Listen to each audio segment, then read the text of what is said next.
costume, eu vou começar aqui com a Ana Carolina D'Amico, lendo um resumo da biografia dela.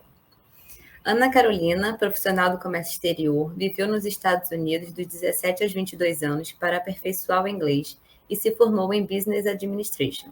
Trabalhou em diversos empregos informais durante sua estadia nos Estados Unidos. De volta ao Brasil, formou-se em Relações Internacionais, mas se apaixonou pelo comércio exterior. Mesmo sem se imaginar no papel de mãe, em 2020 teve sua primeira filha, Suzane. Durante a pandemia, gerenciou o departamento de sucesso do cliente em uma empresa de agenciamento de cargas, enquanto cursava um MBA em comércio exterior e negócios internacionais na FGV.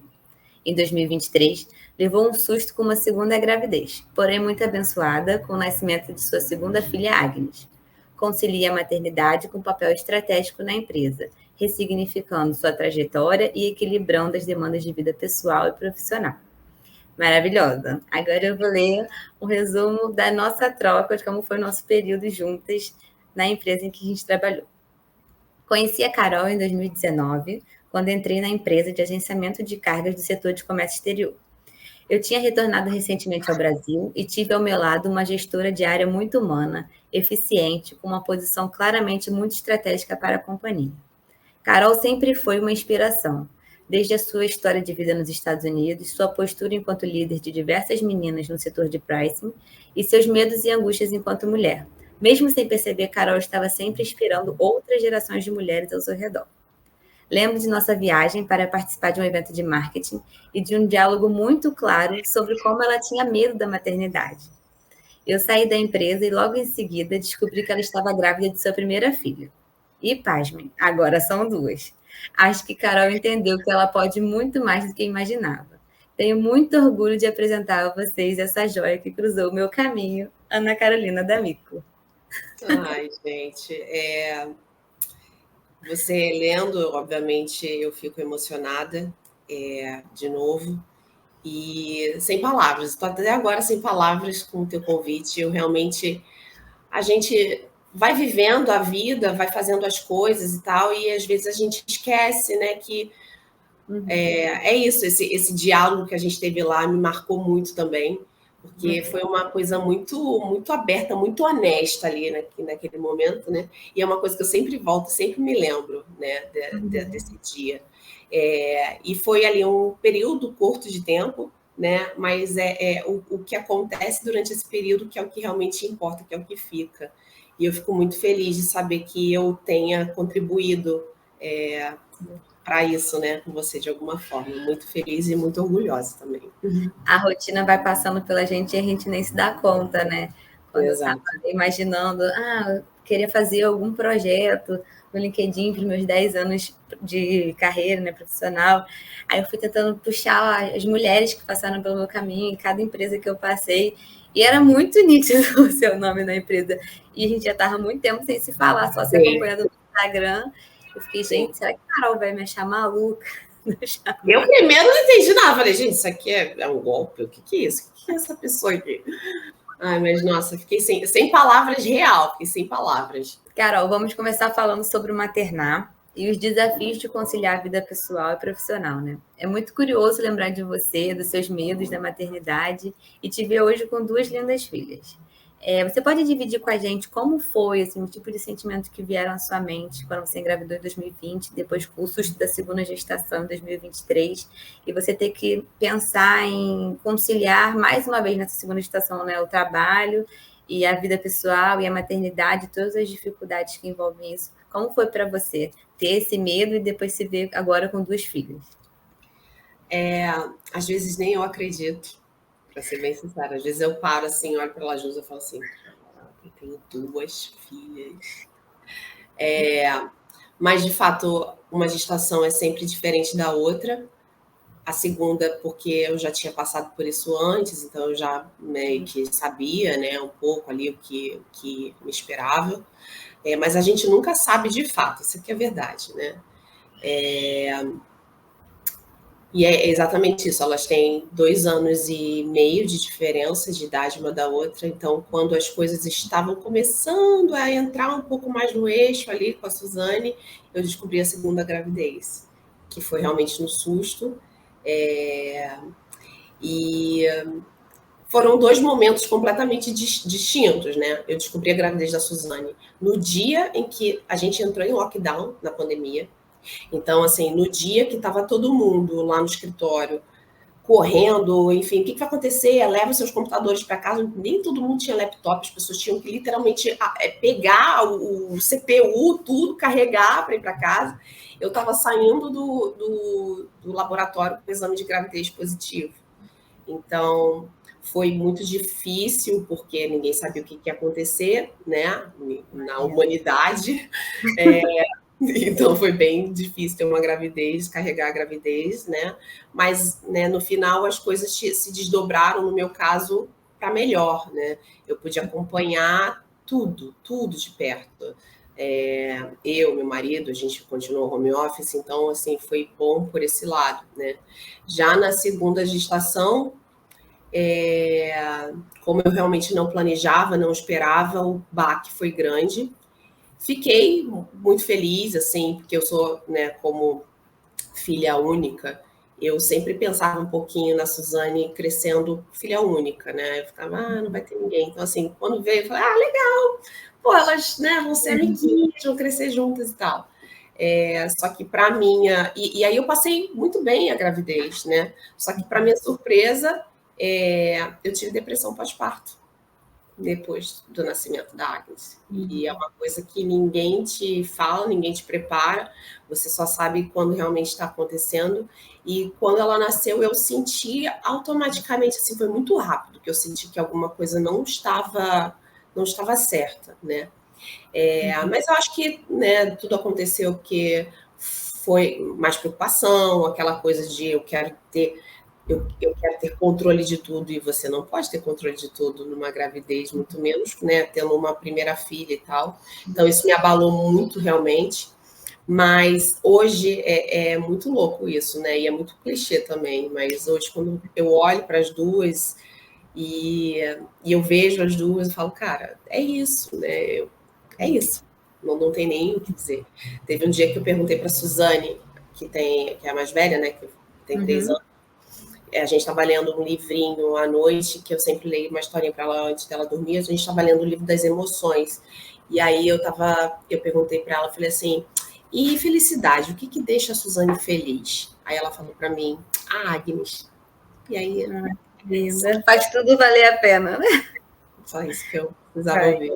Sim. E é muito engraçado que realmente a vida não prepara a mulher para os perrengues, né? Pós-gestação, assim.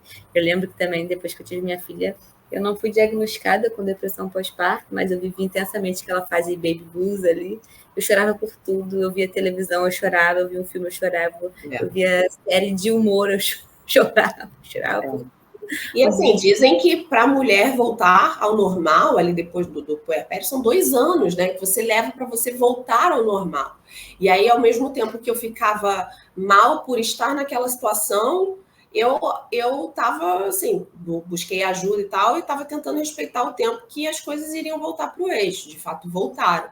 Mas é bem difícil. E, assim, é triste saber que tem muita gente que passa por isso sozinha, sem falar para ninguém, porque às vezes nem a pessoa está entendendo o que está acontecendo, ela acha que é ela e não é ela, né? É aquele boom, aquela queda de hormônios que acontece. Enfim. Aproveitando o tema sobre mulheres, né, e as nossas dificuldades, quando você teve a sua primeira filha, você já estava em um cargo de liderança e já inspirava muitas mulheres ali na área, né? Eu lembro disso. E levando em consideração que o setor de comércio exterior, ele pelo menos era predominantemente masculino, né? Você acredita que o seu tipo de gestão, a sua história de vida, elas conseguiram transformar a visão de outras mulheres ao redor? Do tipo, de saber que elas poderiam ser muito mais do que rotulavam elas? Sem dúvidas. E, assim, tem só um detalhe. Na pandemia, né, que foi quando eu engravidei, eu tinha um cargo de gestão, mas eu era supervisora do departamento, né? E eu gosto de dizer isso porque um dos meus maiores medos de ter filho era que eu achava que aquilo era uma sentença de que, bom, agora eu sou mãe e eu não posso avançar no mercado de trabalho porque ninguém mais vai me querer. Eu cresci com isso muito internalizado.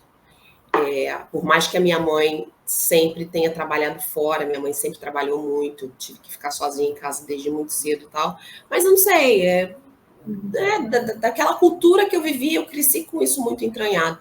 Então, eu achava que era uma sentença, que eu ia ter um filho e que, pronto, a minha vida profissional estagnou. Só que, ao contrário disso, depois que a gente voltou da pandemia, quando a Suzane já estava com 1 ano, eu fui promovida de novo. E aí eu virei gerente. Então, assim, a minha promoção de supervisora para gerência, ela aconteceu quando eu já era mãe. Né?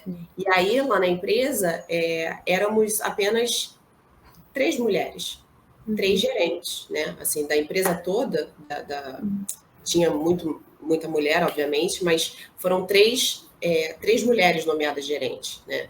E a gente hoje a gente tem muito orgulho de dizer isso, né? Que a gente tem uma liderança muito formada por mulheres. Então, eu acredito que sim, e por mais até que a Ana Carolina de 2019 não acreditasse nisso, né? Eu fiquei realmente muito feliz por conseguir viver isso, assim, e por eu conseguir ver que, tá vendo, não é assim, não precisa ser assim, né? As coisas mudaram muito nesse sentido. Sim, sim, porque também depende do tipo de gestão que a gente está submetida, né? Mas eu também percebo muito isso, assim, porque quando a gente tem filho, a gente tem tantas outras coisas para lidar ao mesmo tempo. E mulher geralmente já é reconhecido, né, de fazer várias coisas ao mesmo tempo, mas depois que a gente tem filho, a gente faz muito mais coisas ao mesmo tempo. Então, quando eu chego, às vezes, no escritório, eu já fiz tanta coisa no dia, tanta coisa, que eu já chego já matando vários leões ao mesmo tempo, né? E aí, acho que esse rótulo acaba caindo mesmo por terra, assim, das pessoas acharem que mãe não vai conseguir mais crescer, não vai conseguir dar conta. É difícil, né? A gente sabe que muita gente... É difícil. Tem dias que eu acho que realmente é humanamente impossível, porque tem toda a carga mental, né, que a gente nem falou aqui, mas que é uma realidade. Mas é isso. Eu tento tirar sempre o lado bom de tudo. E o lado, sem dúvida, bom disso é que eu consigo hoje ter muito mais foco e ir direto ali ao ponto, porque eu sei que o meu tempo está muito mais reduzido, eu preciso fazer muito mais coisa, né? E eu preciso tocar as coisas. Então, isso de certa forma, isso me ajudou a ter mais foco nas coisas, a tipo, organizar melhor o meu dia, sabe? A próxima pergunta foi sua experiência jovem nos Estados Unidos, né? Você viveu lá dos 17 aos 22 anos, concluiu os estudos por lá, passou por diversos trabalhos informais, até te dar uma chance, que talvez tenha mudado o seu ponto de vista sobre a imigração, né? No escritório de ortopedia, né? Você foi assistente de escritório. E a sensação que eu tenho, depois que eu retornei ao Brasil, quando eu acabei o mestrado em Portugal, é que a experiência de ser imigrante ela é muito difícil, mas ela me deu uma bagagem para valorizar ainda mais a minha vida pessoal e profissional no Brasil, né? Você tem essa mesma sensação? Sim, tenho. Uma vez imigrante, você é sempre imigrante. Uma vez que, por mais que você, né, no meu caso, eu fazia vários trabalhos informais, pintava casa, limpava piscina, fazia faxina e tal. Agora eu estou no escritório, eu vou, né, ser assistente, office clerk, vou ser assistente de escritório. Você é um estrangeiro, né? As pessoas, por mais que eu tenha vivido anos muito, muito felizes lá, eu tenho conhecido pessoas maravilhosas que, né, com quem eu mantenho contato até hoje, a vida lá, ela me lembrava diariamente de que eu não estava no meu lugar, né? Então, sempre tinha a questão cultural, tinha a questão do próprio idioma, que por mais que eu falasse, sempre tinha uma coisa ou outra, né? Que até a leitura de como a gente fala, isso parece um detalhe pequeno, mas faz toda a diferença. Às vezes você acha que você está falando de um jeito e a pessoa está te entendendo completamente de outra forma, de uma forma agressiva, que não é a sua intenção de ser, só por conta da barreira da língua mesmo, né? Então, sem dúvidas, assim, foi muito bom. Eu agradeço, né? Sou muito grata a tudo que eu vivi, Sou muito grata às portas que se abriram a esse emprego que eu tive lá, que foi meu primeiro emprego, digamos assim, oficial. Lá não tem carteira assinada, né? Mas enfim, eu guardo até hoje a carta de recomendação que eles me deram quando eu voltei e tal. Sou muito grata, mas sem dúvida, isso te dá um outro senso, né? Quando você começa a trabalhar no seu mercado, na sua área, no seu país, é completamente diferente. Molda a gente, né? Parece que é uma dificuldade que vai criando um molde, assim, tipo, nada é fácil, nada vai ser fácil, então supera. A próxima dificuldade, supera. Você só tem um jeito, que é superar. Acho que basicamente isso é uma coisa que vem muito claro em mim. E eu queria ouvir de você um conselho que você daria para um jovem que está pensando em emigrar e para aquele que está pensando em regressar para o país de origem. Pergunto isso porque eu lembro que quando eu decidi voltar, foi muito difícil para mim, assim. Parecia que eu estava regredindo, que eu estava dando 2 passos para trás na minha vida, na minha carreira. Mas lá eu fiquei muito tempo com um trabalho informal também. Terminei o mestrado e eu precisava voltar para o meu mercado de trabalho, né? Então, olhando hoje, eu entendo que foram 2 passos para trás, mas para depois eu dar um passo para frente com mais qualidade e um passo talvez até mais largo do que esses Sim. 2 que eu dei para trás, né? Então, assim, o que você diria hoje para um jovem que está pensando em migrar e para um que está pensando em voltar para o Brasil? Para quem está pensando em sair, eu acho que é uma experiência única, valiosíssima. Então, se você tem essa oportunidade, agarre, vá, né? Não deixa passar. Sem dúvida, é uma experiência transformadora que realmente te molda ali para o resto da sua vida. Não é fácil, saiba que não vai ser fácil. Você vai ser considerado ali um outsider, um estrangeiro para sempre, onde quer que você vá. Mas você vai conhecer pessoas que vão cruzar o seu caminho, que vão te marcar também muito. E para quem está pensando em voltar, é uma decisão difícil. Eu lembro também, eu fiquei lá 5, quase 6 anos. E quando eu resolvi voltar, muito louco, eu resolvi voltar em uma semana. Em uma semana, tudo mudou, assim. E dia 18 de abril me marca muito, porque inclusive foi há quase 10 dias atrás, é a data que eu voltei. Eu lembro até hoje a data que eu voltei. Dependendo do tempo que você fica, né, que a gente fica fora, vivendo fora, falando da minha experiência, né, vai ser uma readaptação. Você, da mesma forma que você saiu, você teve que se readaptar lá, você vai ter que se readaptar em muita coisa aqui, né? No meu caso, eu saí com 17 e voltei com 23. E aí, quando eu voltei, a minha mãe ainda achava que eu tinha 17. Então, ela ainda me tratava com, né? Eu já morava sozinha, eu fazia isso e aquilo. E aí, eu voltei para casa dos meus pais e eu tinha que, novamente, dar satisfação de tudo e tal. Então, isso foi bem difícil. Eu também voltei, a minha mãe achava que eu tinha voltado uma pessoa muito fria e distante, e aí ela queria que eu desse beijo e abraço em todo mundo. Eu falei, mãe, eu não vou dar beijo e abraço em todo mundo, mas não é porque eu morei fora, é porque eu não sou assim. Então teve essa questão, esse embate aí com a família um pouco, e até mesmo com os amigos, assim, né? Muita gente ficou fora, não tinha internet, não tinha nada disso. Então, eu me correspondi com muitos por carta. Tô revelando minha idade aqui. Mas assim. Procurar todo mundo. Tive. Se reconectar, né? Sim. Então, os 2 momentos são bem difíceis, cada um com as suas peculiaridades, mas assim, se vale a pena, vale muito, muito a pena. É uma experiência, assim, que te muda, né? Te muda e te agrega muita coisa.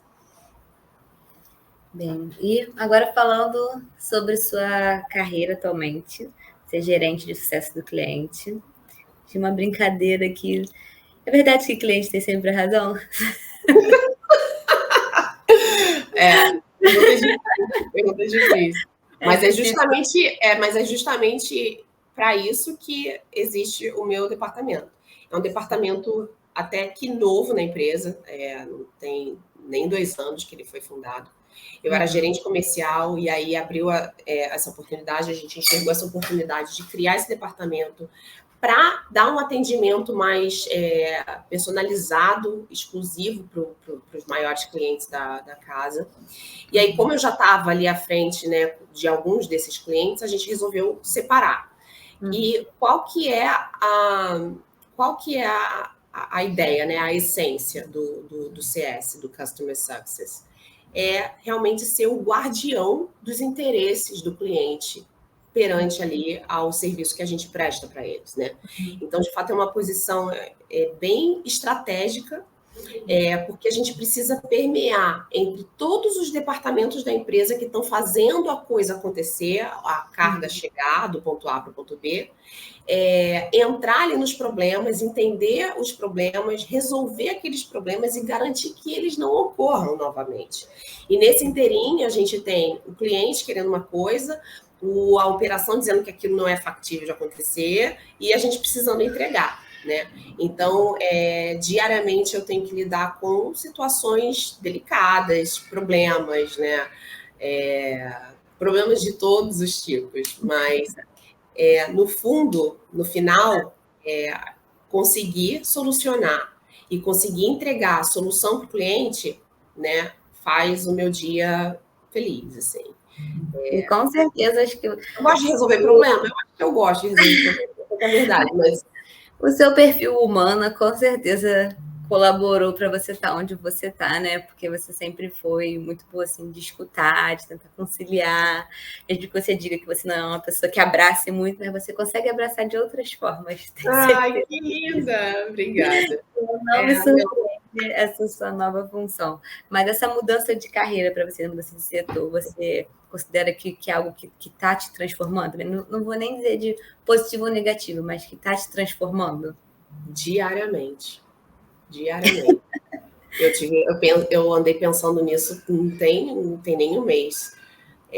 Tem sido, assim, um aprendizado que só pelo aprendizado, assim, já valeu tudo. Já vale a pena. Tudo. Eu imagino. Muito, muito bom mesmo. Imagino. Bem, queria agradecer muito o seu tempo, a sua disposição, por ter aceitado o meu convite estranho. Eu que tenho que agradecer, você me fez passar aí pela barreira do falar virada para uma câmera. Confesso que eu tenho muita dificuldade com isso. Sim, eu também tenho. Eu sou bem tímida. Mas, assim, eu fiquei muito lisonjeada com o seu convite. Realmente, eu não esperava, mas me deixou, assim, foi um afago, assim, de saber que eu consegui contribuir de alguma forma, né?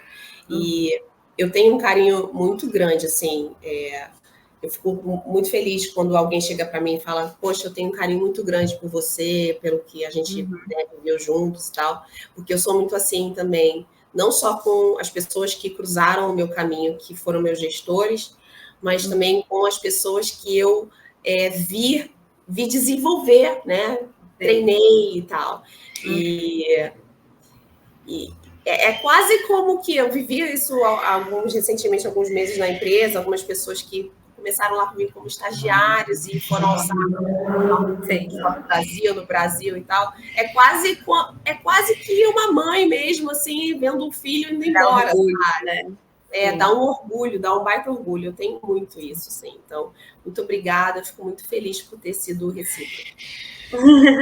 E mesmo distante, estarei aqui, continuo torcendo por você, pelo seu sucesso, pela sua família. Muito feliz de ficar com 2 lindas filhas. Obrigada mesmo. Muito obrigada. Um beijão.